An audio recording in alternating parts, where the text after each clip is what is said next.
interview of the day. And largely, we've been talking about from the operation side, from the authority side of things. And now we'll be looking at the human capital side to attain sustainability in Africa. And for this session, we will have Professor Silas Lwakabamba, Managing Director at Coventry University Africa Hub, based here in Kigali, who will be our moderator.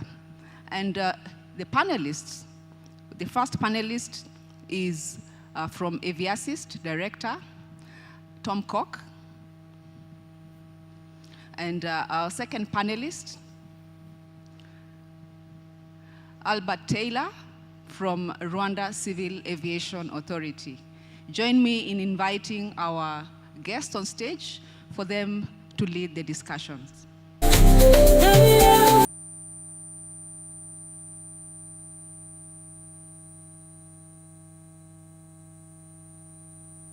Hello. Thank you, Maureen. As I said, my name is Silas Lwakabamba. I'm based in Coventry University, African Hub.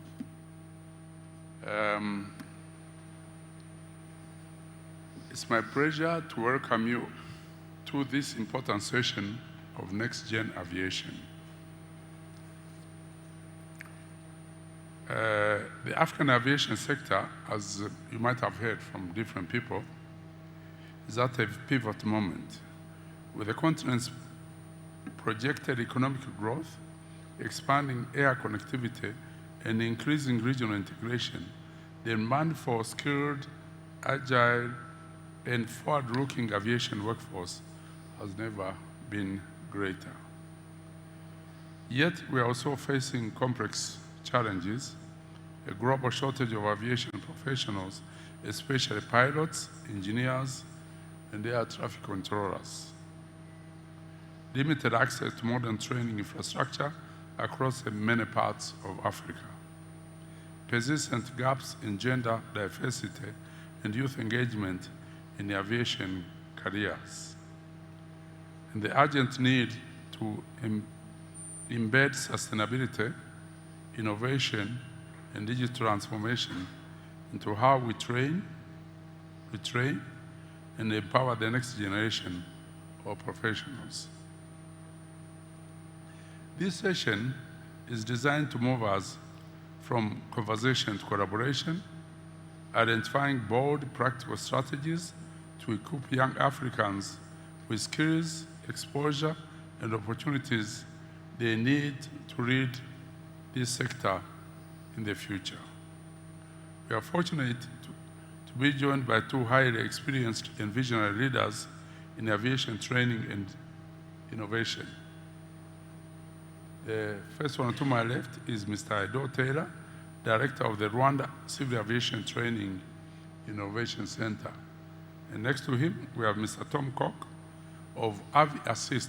You might know that this is an independent, non-profit organization dedicated to promoting professionalism in Africa.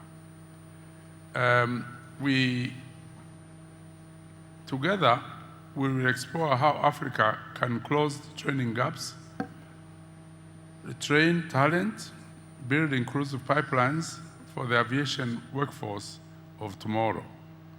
We also hear about the concrete initiatives, policies, and partnerships that are already paving the way. We invite you to engage with curiosity and purpose, and we hope this conversation inspires further action across our networks and institutions. I have a number of questions in different themes. The first theme which we are talking about is technology and innovation. I will start with Mr. Taylor on my left. The first question is, in what ways are the aviation training institutions in Africa integrating emerging technologies such as artificial intelligence, unmanned aerial systems, drones, and digital twins into their curricula to prepare students for a rapidly evolving industry. Mr. Taylor. Thank you, Professor.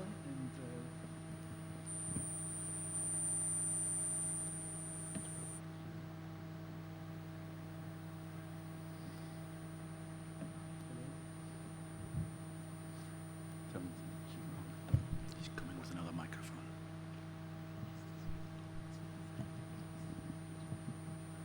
thank you, Professor, and good morning. Technology these days is a driver to ensure capacity, access, efficiency, and cost reduction, and propel progress in every undertaking. And training is not excluded. AI is used in many other forms in the training, but at this forum, which is mostly airline-driven forum, I'm not very much exposed to the airline, but I know that AI is used. For instance, KLM use that and for those who clean aircraft, and by that they've reduced the time that they used to clean aircraft to about 30%. Boeing uses that for quality management of its parts, is reduced to about, improved efficiency to about 40%, and many other airlines. I'm not sure how, to what leverage in the African context that African airlines are using some of these technologies. If you go to the other side, like airports and air navigation, I've not seen much of those new technologies in their training.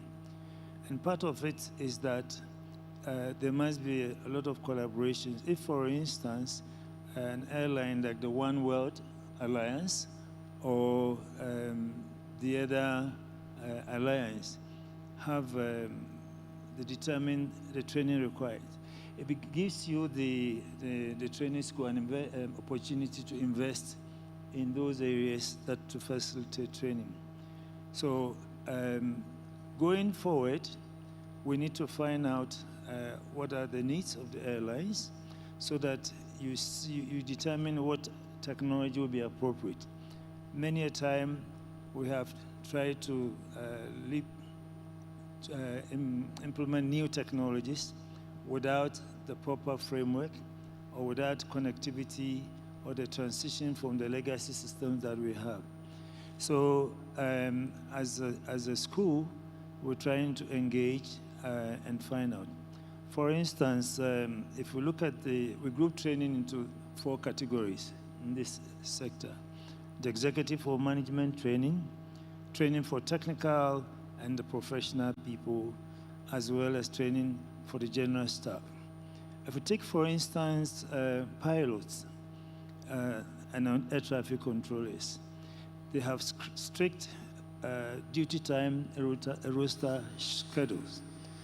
So what we found is that if pilots or air traffic controllers, if we organize courses, it's difficult for Rwanda to allow pilots, for instance, to take part in the training, because taking them out from the cockpit has a loss to them.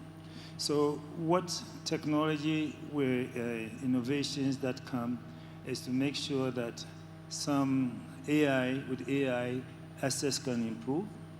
With AI, sometime like micro-learning, which is about 20 minutes per session, you can tailor-make certain sessions so that managers or executives don't have time, can address particular modules within 20 minutes, or critical staff like pilots, air traffic controllers, engineers, etc., can also use these emerging technologies wherever they will be in their flights schedule in order to manage.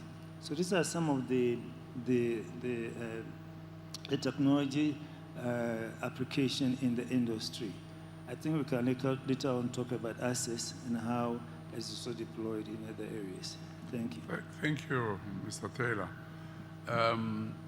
Tom, given the digital divide across the regions, what scalable strategies can be implemented to ensure equitable access to the advanced aviation training on the continent? My microphone.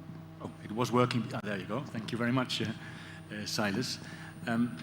Well, the Aviasis Foundation is focusing on safety in African aviation only, so our angle would be the safety.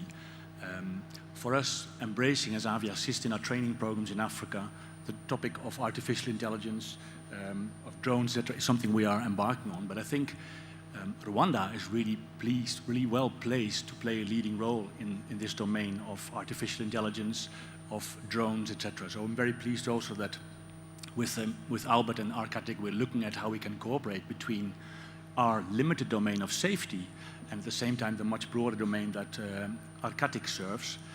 But I think the opportunities here in Rwanda, you know, with the immense drone operations you have here, which is world leading really, I think that creates a great opportunity to also train and immerse upcoming generations into the domain of artificial intelligence and drones. So I think that's a very exciting development. And if you look around here in Kigali, in Rwanda, you know, the infrastructure that's in place, in the buses, everything is tap and go in the bus.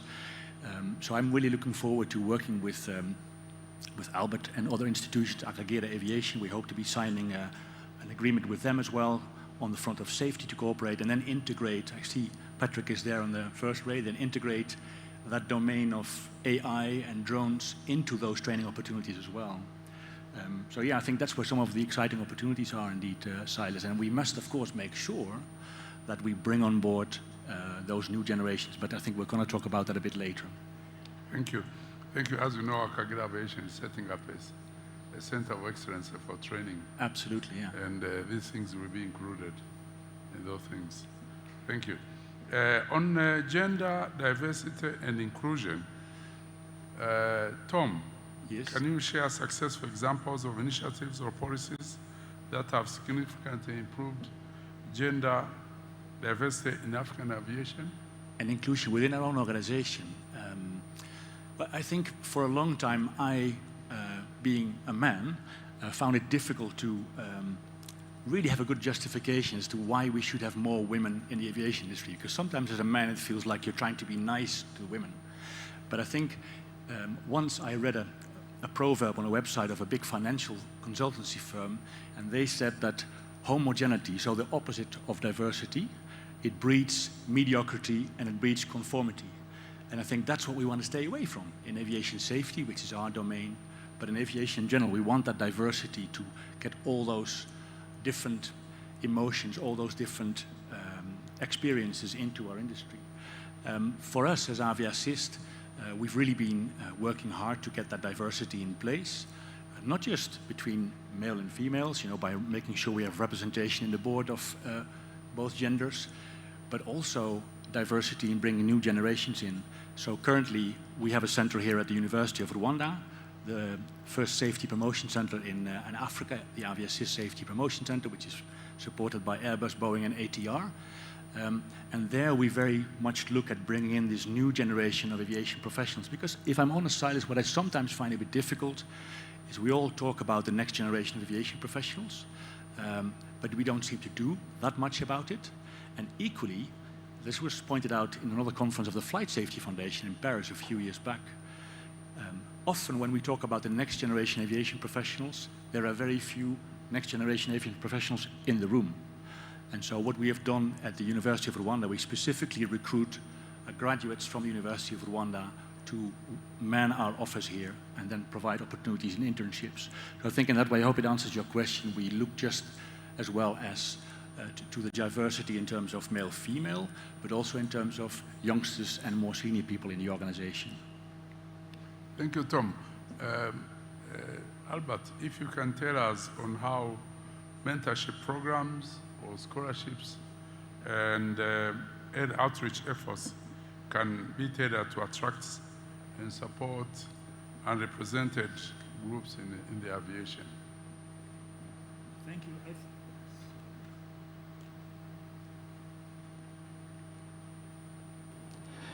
I think that to make progress, it needs a high-level policy from the government.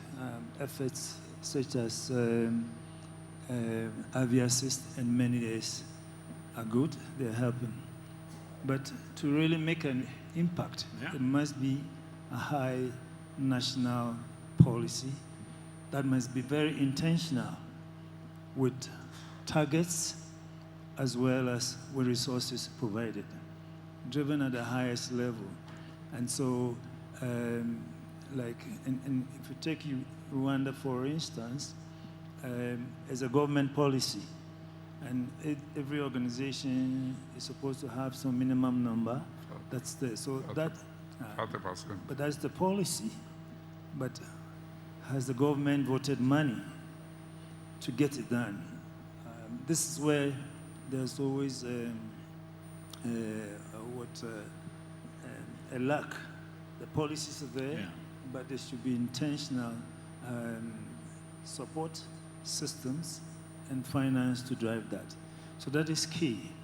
Some of the initiatives that needs to be done, I remember example in Ghana, there's a minister who says in order to expose gender, for a period during holidays, there's a program, take your girl child to work.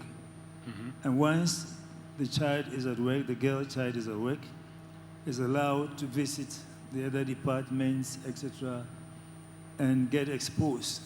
And so they come asking questions. And later on, most of the people who were employed later on, if you ask how did you know about this job, it is through such programs. And then there were also organized tours to certain critical aviation industries, which have been male-dominated, for the women to get exposed, that they can also do that. Yeah. So these are some of the intention. There are key people. If you take, for instance, the B-21 Spirit, which is US. The lady who the manager of the whole program is a woman. So it is also time to showcase some of those women accomplishments in the industry going forward. So these are some of the specific activities. At the rural areas, at the schools, we don't have to wait at the just at the university level, but right at the secondary levels, organize them to certain facilities so that they can have early interest in that. So those are women, gender-specific things that can help. Thank you. Could I just react to that? I fully support indeed what Albert was saying in terms of we need that policy level commitment, but I also like what Stephen before was saying of TIACA. You know, it's also important to start or to keep making small steps and not always wait for that policy to be in place. So it should work hand in hand. At the foundation at Aviassist, we say, it's actually an expression of our board chairman, Christopher McGregor from ATR, who says, you know, we have to work at 30,000 feet, but we also have to work at 5,000 feet. Which is more or less what I think Steve was trying to say, you know, don't aim just for the 10 kilometers, but also do the walk to start with. So I think the strength would be, and that's why I'm very keen to work with RCATIC and with Agagera, that we work, and you work, Albert, on the high-level commitment, and at the same time we work on those practical steps to get things going. Because, let's be honest, a lot of us will know what needs to be done in the industry. We don't need another feasibility study for some of those things. Those of you like me who've been in the industry for some time know that we've been going through those exercises a lot. Now, if I may, maybe you want to come to that another moment, Silas, but you asked for bold ideas to move these things forward in terms of also what Albert was saying for bringing the youth on board. Yeah. So I would like to put, if I may, a question to the audience by raise of hands. Who of you have heard of the BIA, the Brevet d'Initiation d'Aviation? Please raise your hand if you've heard of the BIA. One person there. No, there's another one. There's another one, two. So I think in terms of bold opportunities for Africa, the BIA is a fantastic opportunity. I actually spoke to the Higher Education Council in Rwanda here about it.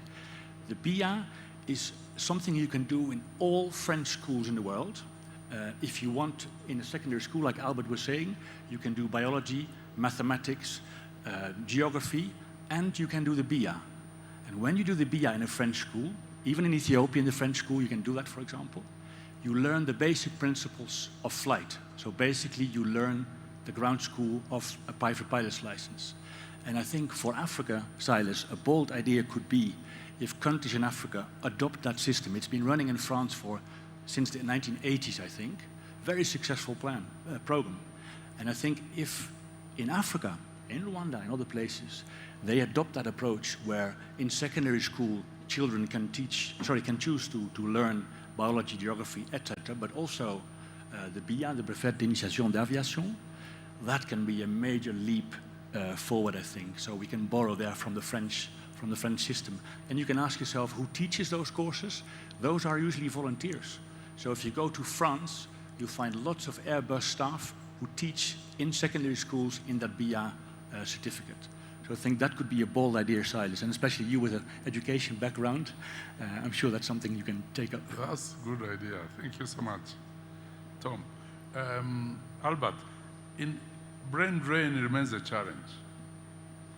What innovative approaches, such as career incentives, local entrepreneurship support, or diaspora engagement, can help retain skilled aviation professionals within Africa? Thank you, Professor. Thank you, Professor.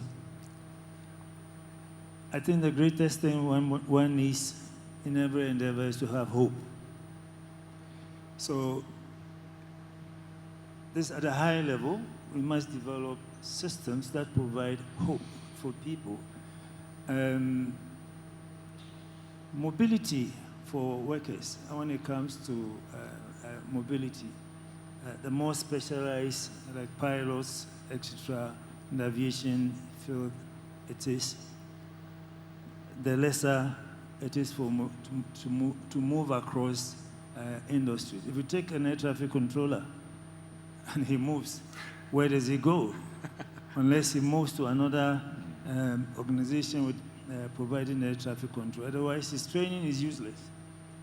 Pilots to much less extent. So we need to create opportunities that will give hope to the critical staff in the organization to remain. And that can vary. What may apply in one country B may not apply in country B. I give example. There was in a particular country, South Africa, and when Middle East was poaching some of its staff, air traffic controllers, pilots, etc., there were initiatives to sign a bond, or they put a high premium after your training that you have to work X number of years, or you pay a very hefty fine. What some of the countries did is, okay, I don't need to train them. So they pay the fine. They pay the penalty. $500,000, okay, it's paid. Then they can absorb the people with the training and experience without they having to do so. So in some cases, they have to introduce insurance policies, life insurance grants. So what I'm saying that we need to provide hope, but how we do that will depend on the country and the organization circumstances. Number two is job security. If I'm in a system and then I don't have job security. If we take, for instance, the critical areas such as pilots and some of the critical areas, for them to move or them to train, they must have satisfaction in the job. And frustration mostly come with the job, technical issues. They don't have the equipment. There are a lot of failures, etc., etc. So there's discontent right by their daily operations. And then when they get to a point, they feel they have to move. So it's difficult to retain when critical technical operational people affect them. Then the other one is job security. If we're not sure of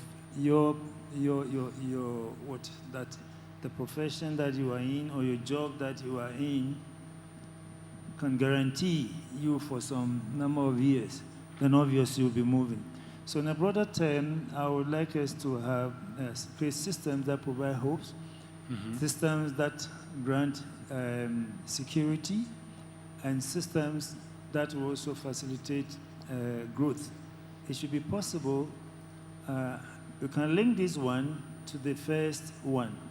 Professor, at one point we found out, we can find that key executives in this industry will be engineers, pilots, etc., traffic controllers, etc. And we found that they are lacking managerial skills for most of them because they've been professional. There were times to try and get management training for them. But as I said, to get them off, I had a problem whilst I was director in Ghana. Because the air traffic controllers, the engineers come in from school. Then we started employing people who are coming from university, and masters was made a prerequisite. And so they're doing the job, but other people who have come without this is not a pilot, but they are progressing. So people said, okay, we need to train. And we found that, Professor, there's a lot of incidents, air proxies were happening. Why? Because people also had to leave, instead of resting as pilots, or air traffic controllers, they had to do extra. So for their progression, in order to retain them, organizations must put in place flexible schedules that will allow critical staff to do their training. In particular for women, I initiated a policy also wise for FATCA. Women who were going through their natural pregnancy, etc., birth, by the time they finished, they were behind their counterparts and their training lab. When they finish, they must go and do the retraining. And therefore, some failed, and then their career was ended. So these are things that has to be done. If FATCA develop a policy through that initiative, if FAPA adopted it for women in terms of retention. So these are some of the suggestions that can be made in order to retain people. And I think overall, pay also. Pay a good price for the critical service. And I think what's also important from my viewpoint is when we think of retention and recruiting people, we always speak about pilots, air traffic controllers, and engineers. But there are so many other people that we need. A good example is our own Maureen here at the front. I mean, if we don't have people that have marketing, communications, business development, scheduling skills, we can be a very nice technical club of professionals, but we don't have those people. And people with those skills, these are very transferable. So if we don't work hard to get the Maureens of our world into our industry, they will go to MTN, they will go to other places. So I think it's also very important that we don't just think and keep talking about, a lot of young outreach programs we do, Silas, also in Rwanda. Youngsters only know of pilots, air traffic controllers, and engineers. They don't know that if you have a job of a training like Maureen, you can enter the marketing department, or you can be a scheduler, or you can do fatigue risk management, or you can do, marketing or air law. I'm a lawyer myself, an air and space lawyer. People don't know that. So I think that's something we really have to trumpet outside, this forum. Yes, of course, we need those crucial workers. I fully support Albert, but we also need lots of other very interesting and very rewarding and well-paid careers.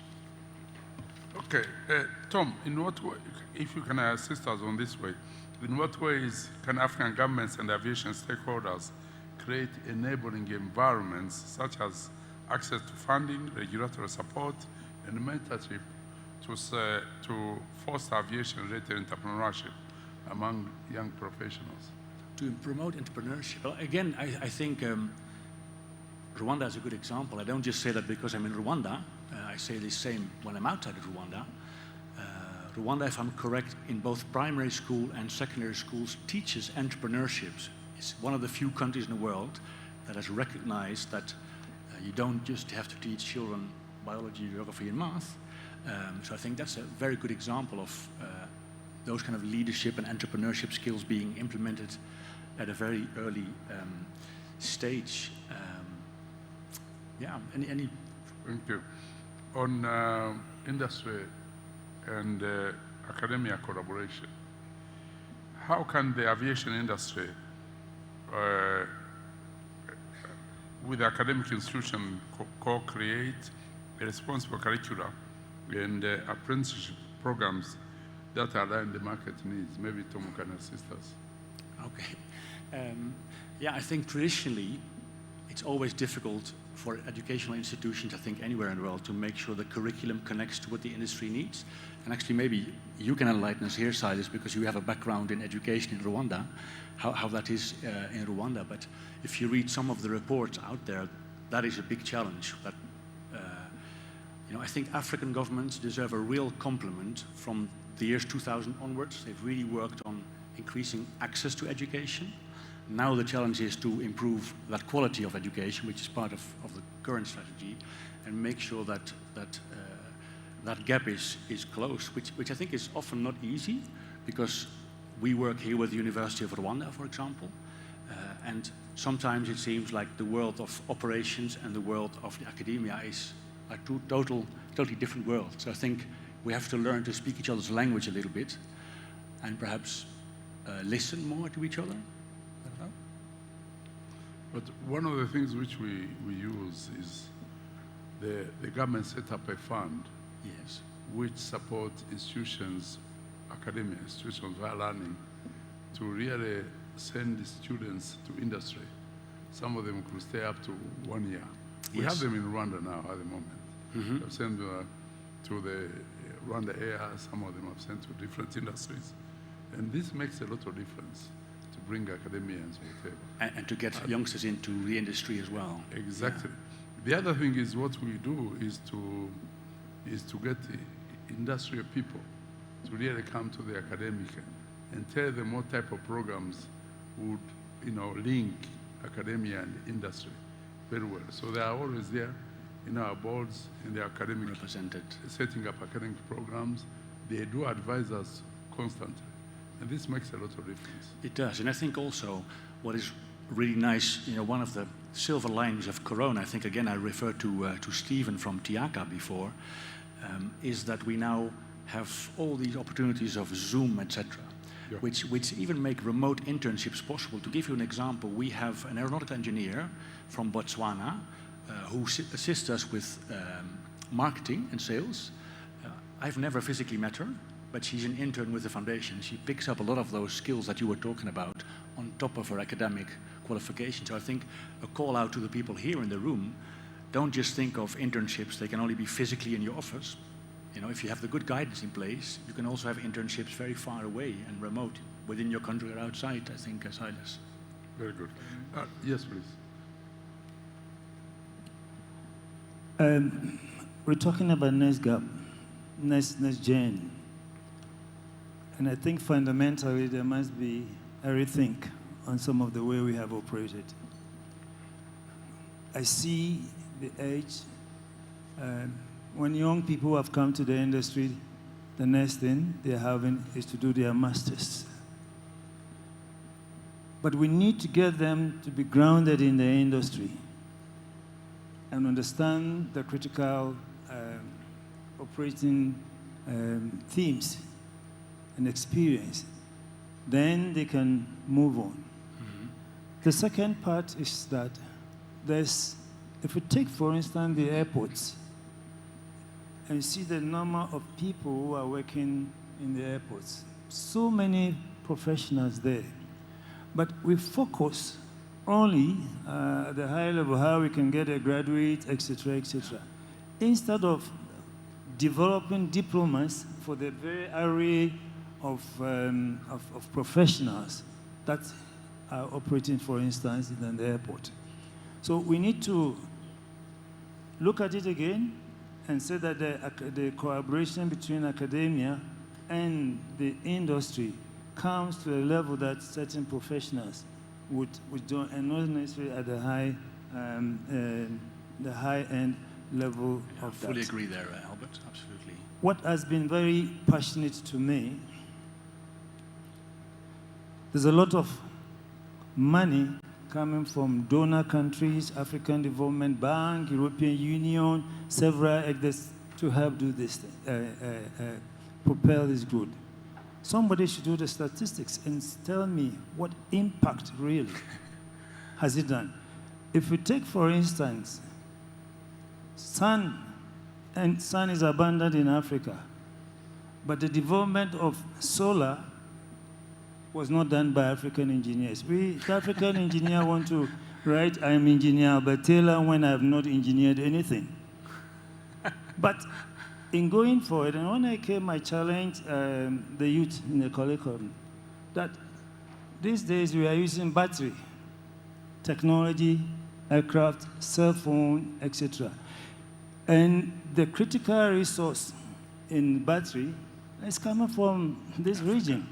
Can you look at the airport environment, the high cost of electricity, and come out with programs that you can liaise with academia in order to develop solutions, because the critical resources are here, and academia would have whatever it is. So in this case, the resources here, the technology to do so can be collaborating in this. So somehow there must be a link in what we are doing, the materials that are easily available to us, and the knowledge that the academia can provide in order that practically we can be not consumers, but part producers of the evolution. Thank you. But I think also, Albert, that the point you raised of we're only looking at the highly trained people, it's very valid indeed to make sure that we also look at the people that don't need an academic degree indeed. And if I can do following from Steve earlier on, a small plug, based on the BIA, the Brevet d'Initiation d'Aviation, Aviassist, for the sake of safety, has developed the Aeronautical Knowledge for Safety course, which is available for free thanks to sponsoring by ATR, Boeing, and Airbus. Come and visit us at our stand, A11, if you want more information about it. But this is really specifically to address the point that Albert made, that we should not forget about the people that load the luggage, people that do all kinds of things for which we don't need an academic degree indeed. Albert, I fully agree. Thanks. Thank you. On youth engagement and awareness, Albert, what are the impactful strategies such as outreach campaigns, career fairs, and media engagement that can spark interest in aviation careers among the youth? The youth is our future, and the future is now. Fortunately, now with the technology, AI doing several things there, I think that we need to do more targeted fairs and programs in order to reach them.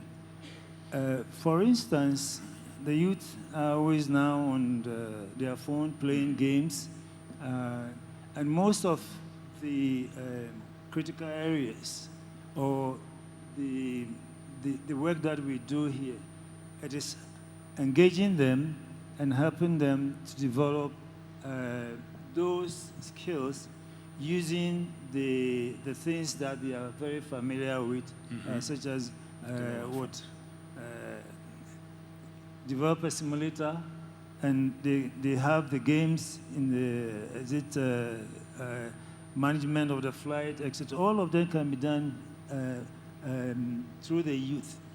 And to do so, first of all, as I said, as a region, we identify what areas, because if you cannot identify our areas, we'll be spreading ourselves thin. So critical areas that we can identify for the youth, areas of their interest, and then find a way that we challenge them with the improvements that has to happen in the industry, and then let them apply their knowledge. By that, we engage them, and then they become the people who are building the future. Without that, we are building a future without those who are the key players or who must inherit that future. Yeah. Thank you. Yeah, thank you, Albert. Tom, maybe you can, before I go to the audience, can you tell us about infrastructure and financing? Access to quality training infrastructure remains limited in many parts of Africa. what practical steps can be taken to expand access to essential facilities like flight school and simulators in undeserved regions? Yeah, I think that's a difficult one as far as I'm concerned. I think partially the answer could be what Albert was saying by using tech-savvy youngsters in Africa to develop cost-effective, for example, you mentioned simulators, Silas, that because in the end it's easy to forget that in Kenya, for example, and in Ghana there are thousands of young programmers who can do the most magical things. So I think that would bring the cost down. It would not bring funding, I guess, but hopefully it will bring the cost down. And yeah, if I could just tag on to a point that Albert made before in terms of the engagement, what I find fascinating, Silas, is that we all say we should coordinate and cooperate, and there are increasing number of initiatives in Africa to engage with those youngsters, like Yaka in Kenya, like Fadi, who was supposed to be here in my seat. But what I find a little bit worrying is sometimes there seems to be competition going on between those initiatives to engage, where people feel this is my turf and don't enter into my country because I do the youth aviation engagement here. Funding, yeah, I think for pilot training it always remains a big challenge, but I think the way Agagera Rwanda is approaching it here as well, again, like Steve said, with small steps, is a good way to move forward. I don't know if Albert has any points there. Okay. You know, there are things we need to shy away. We didn't need to shy away. If we take Boeing, they are supposed to manufacture the F-47, right? Indirectly, there is a high-level government investment into that. Same for Airbus in so many industries. Here, if we want to make, the government have to make investment in the key areas of the industry. They have to make that investment intentionally in order to prepare the growth. We shouldn't shy away from it. And at one point, what percentage of each each organization's budget is allocated to research, development, and innovation? It has to be intentional at that level also, if the capacity should be provided going forward. Without that, we'll be talking without any effect. Thank you. You are correct, Albert. Any comments from the audience or questions? We have a few, so we can start with Joao George. Thank you very much. I'm João Jorge from iFly, but I worked in an African airline and with Afra before, and I spent a lot of time in Ethiopia. And I keep saying this, when Ethiopia had 8 aircraft, 2003, not a long time ago. And I believe that the main, or one of the main ingredients for growth was training. Ethiopian Airlines invested massively on training, massively. I mean, I don't talk numbers, but millions of dollars in an academy that now is a university. So I think that for us, we need to invest on training. That's not a question. Governments need to. I just came from Zambia. There is an initiative for youngsters, African Week in Aviation. And I was very impressed. The Air Force is part of it. You know, one of the problems we have in our countries is our Air Force is not big enough to produce massive quantities of pilots, technicians, dispatchers to come out. So we need to do that. In Ethiopia, I remember one of the biggest concerns was, the big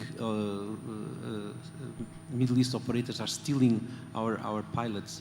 Not stealing, they're just taking an asset that we have. We have millions of young people below the age of 17 that are eager to work, which is not the case anymore in the world. People don't want to be pilots anymore. It's too much work. But our young people, they want to and they can. I had people sitting in my office and saying, look, and poor people saying, I'm prepared to sell my home to pay for my daughters or my sons. So they are prepared to cooperate, to contribute to this. I just think that we need to make a strong decision and say, we will invest. Money is available, and do a kind of a FIFA pass. If Emirates wants to take but pay us, So we need to come up with creative ideas like this. This is one side. On the academic side, I think that our universities need to come closer to us, or maybe we airlines need to go closer to academic and say, look, we have this problem. Yeah. You know, we want a kid to dream on something and then press a button and he's flying to wherever it is in Africa. You know, so we need to work closer. I don't want to make it long, but this is my contribution. Thank you very much. That's very correct. Thank you for your comments. Can I react to Zhao's point? I think, yes, okay. Back to you then, Zhao. Any other comments? We have one. Yes. Thank you. RCATIC My name is Aviation. Patrick, RCATIC Aviation, and we're setting up an aviation academy. I want to compliment on what George just said. We have Boeing forecast saying that we need 72,000 pilots and technicians on the African continent. And the same things approximately from Airbus. My biggest question is, with this new tariff coming on board, how do we set up a pricing models? Because the things that we have planned to do, let's say based on a business plan, was prior to those tariffs that just started this year. And we don't know, because for instance, a Boeing and so on get components from the US, get components from other part of the world. How do you come up with a pricing model not knowing what will be the impact on the final price? Who will like to comment on that one? On the tariff? I don't know. Huh? We are challenged, but we are not condemned. The tariffs provides opportunity also for us to rethink how we can collaborate, how we can mobilize resources that in areas that we have not previously thought about it. Because we cannot do anything, we cannot sit on crying. But if Akajira will not act alone, but in the region find means of collaborating through AFRA or any other system, that capacity that is lost, and we can generate them from this region. In the same way, when we come as an aggregate and we are a big population, we cannot be ignored. Very good. Thank you. Very good. Yes. Prof, you'll allow us to take Yes, please. two more, Yeah. and then we can close. So I have Very good. Eric from AUC. Thank you very much, and thank you for the wonderful panel. I'm Head of Transport and Mobility at African Union Commission. I just wanted to ask about, we have various aviation training organizations in Africa. One of them is actually coordinating this at continental level, and AUC together with AFRA, ICAO, and AFCAC, we are trying to make this association to lead aviation training in Africa. That is the AATO, the African Association of Training Organizations.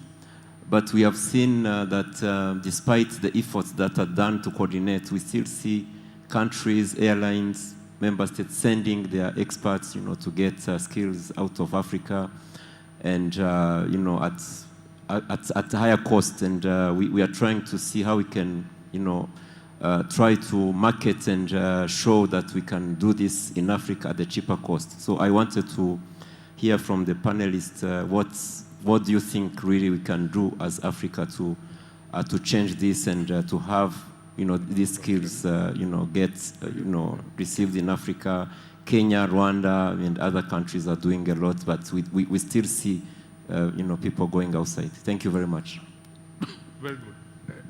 Albert and Tom? Okay. In Rwanda Civil Aviation Authority, the Director General has said that any training that is needed should go through the RCATIC. And if we think that we cannot do it or collaborate with somebody to do it, we justify it before the reasons go in. The problem here is that we are not collaborating amongst ourselves. We are either trying to compete. If it comes to course development, we're repeating other things there. So through that framework, if we can identify critical areas and then be assigned one particular group of people to do A, another to do C, I think that we should build in more capacity and more efficiencies. Otherwise, generally, the taste of African for other goods outside. It's a philosophy that we need to change in all domains and not aviation alone. Thank you. There is a policy institution in Tanzania called Twaweza, which means in Kiswahili, yes we can, basically. Yeah. They made a very interesting research policy to address the point from that question and from Zhao as well. They said, and I think that's one of the big problems that stops African countries from building national institutions, which you rightly said, ET has done, Kenya Airways has done, Rwanda is now doing it, and that is daily allowances. The incentive for people to be trained outside of Africa is so big because they will get, and people don't like us talking about it, but we always feel as an independent organization we have to talk about it. The incentive to go to a training in Toulouse is so big because people will get $250, $300, $400 per day to go there. On an individual level, I cannot blame that individual. I would do exactly the same. You know, because you go abroad and in 1 week you earn 2 months of salary. But as a system, it is very destructive to start building more of that national capabilities because we are too keen, and I think that's one of the challenges for AATO as well. We are too keen in Africa to do that training outside of Africa for financial reasons. And again, on a personal level, I understand, but as institutions, we have to work towards changing that. Thank you, Tom. Maureen. Yeah, thank you. And before we take the last question, I also have a couple of cents to add on the aspect of, fine, we've had all the training and the skills have been already impacted on this young generation. Then where is that support for them to get on the job? Because we have a situation where we have very well trained individuals, but they are not getting an opportunity to get the jobs. And when they get the jobs, we find that there are gaps. For example, even from where we sit at AFRA, we see that there are some gaps whereby an individual will have to do a longer internship because they are not really fully baked.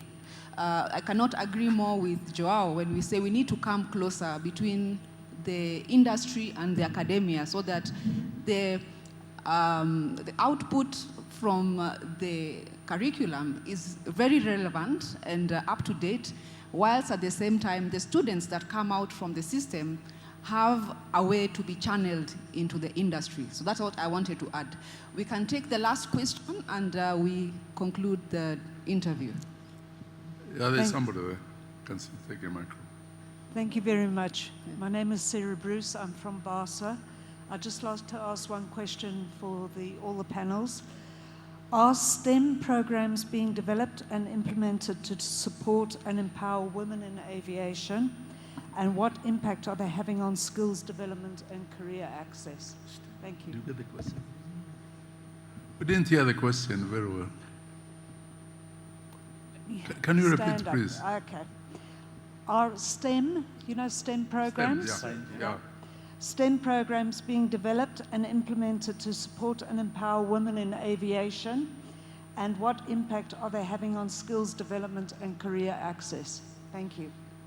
Maybe yourself, Silas.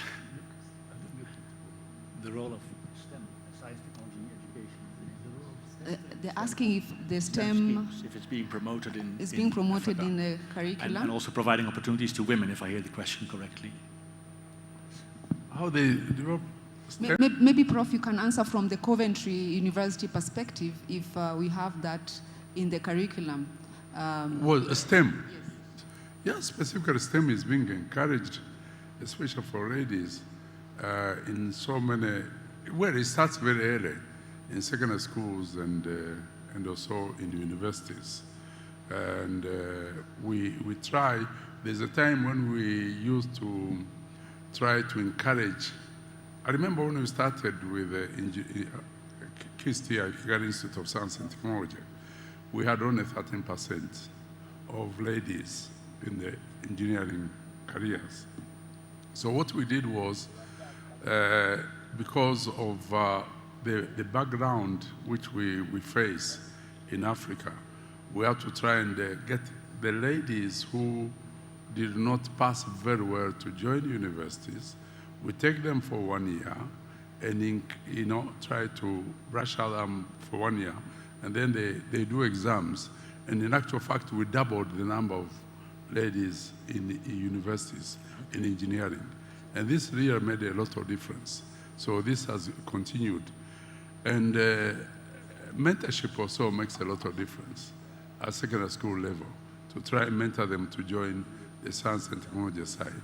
So we have increased quite a number of ladies in STEM that way. And there are quite a number of examples which we do. For example, there are people who are trying to prioritize ladies who are joining STEM to give them scholarships. That also makes a lot of difference, because some of them can't afford to, there are bright young ladies who cannot afford to join universities. So we try and give them, scholarships to go to join you in the STEM area. That's a very practical example. So we were to close the questions, but I see a burning question from the Deputy Regional Director, ICAO ISAF, Mr. Ndikumana. So Mr. Ndikumana will give you a unique exception to ask your question, and then we can conclude.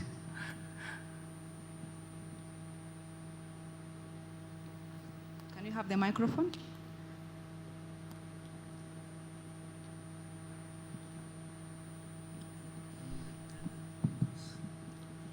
Thank you, Maureen.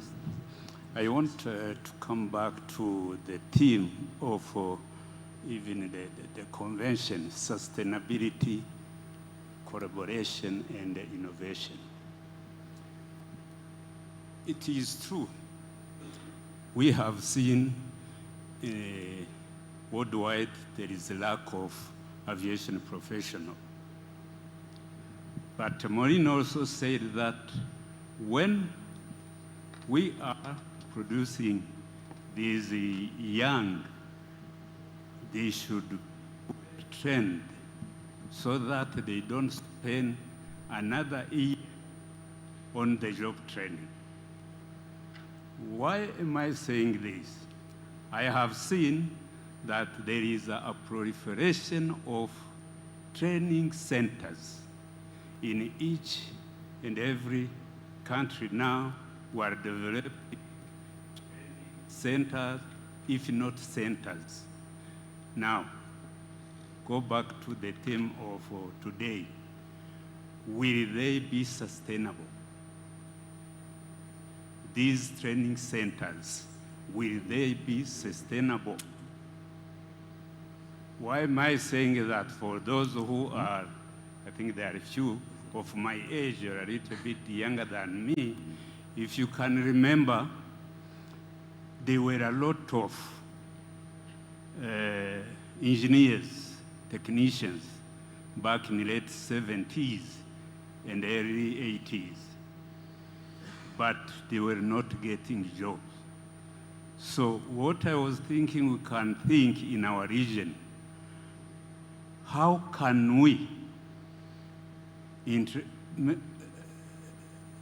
bring our youth to be interested in our sector, in aviation, train them, but also make that they will get where to work, not to become a non-job or job seekers forever. So what I was thinking now, it is to use the theme of today. We think about sustainability. If you think about sustainability by collaborating, if training centers can collaborate and they see who will provide what vis-a-vis the other one, then that collaboration can help the sustainability. Then, of course, to reach to what we are looking, we need to innovate, how to change. What kind of trainings are we giving?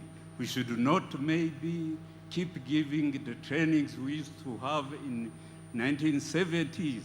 We need to innovate. So my thinking, I have heard you talking, how can we now do, my last question, how can we do so that we will interest our youth to come and also will get the job for them to work, not to finish, so that they can come job seekers forever. Thank you. Thank you. We can, maybe because of your role, Albert, you are better placed to answer that.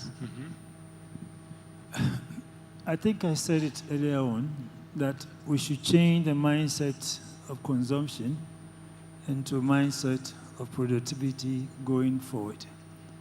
We have materials here. We have knowledge acquired in the university, etc.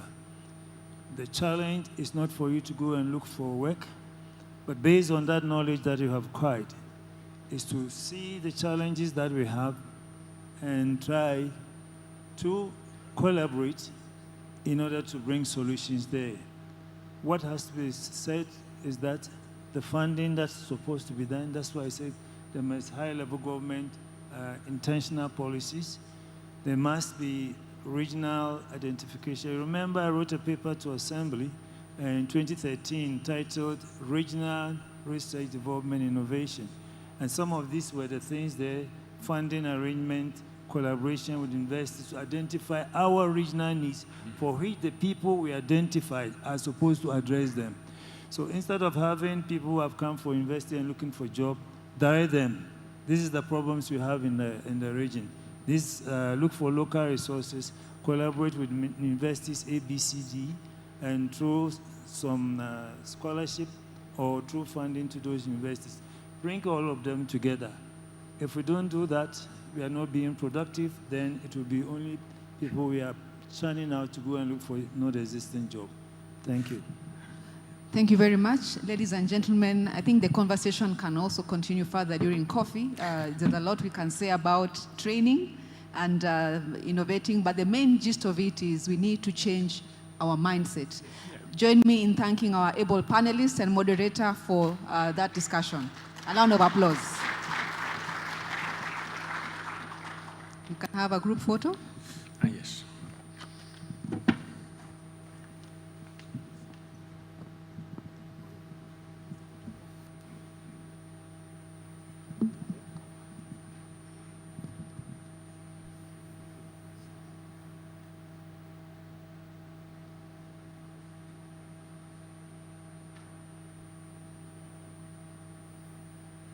Thank you very much.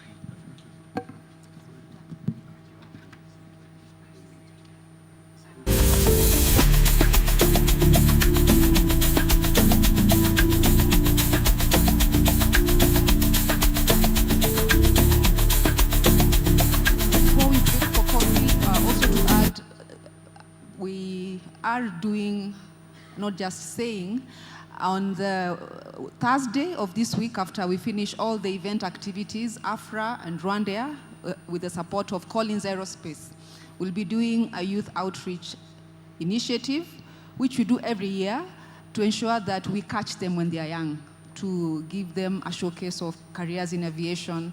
So we are also not just doing a lot of talking, but there's a lot of doing. And this is quite important. And for now, we break for coffee. And before we break for coffee, I would like to make a couple of announcements. If I can have the projection on the screen from the technical team. We have the master classes taking place immediately after coffee. And this is the allocation of the classes. We have the first class, Airline Revenue Maximization, Modern Retailing Strategies from NDC to OOSD. This is taking place in this conference room, facilitated by TP Connects. The second class, Capturing Rising Africa Travel Demand, How to Capitalize on the Continent's Potential and Mitigate Infrastructure Challenges. This class is taking place in the room AD12. AD12 is adjacent to this conference room on your way out towards the hotel. And the third class, Aviation Insurance, Flight Safety Incidents and Claims Handling from an Insurance Perspective. It is being facilitated by AI12. It shall take place in the room AD10. AD10 is on the way towards the hotel, not far off from AD12. And we shall converge after the master classes at the closing ceremony at exactly 12 p.m. 12 p.m. At 12:30 p.m. in this conference room for the closing ceremony, and that shall bring us to the close of the conference segment. And for the afternoon, we will be doing purely the B2B. If you haven't done your B2B, please do so using the conference application, and the B2Bs shall take place inside the coffee area. The lunch shall also take place inside the coffee area. So ladies and gentlemen, I wish you a good remainder of the day. Enjoy your coffee. Bon appetit.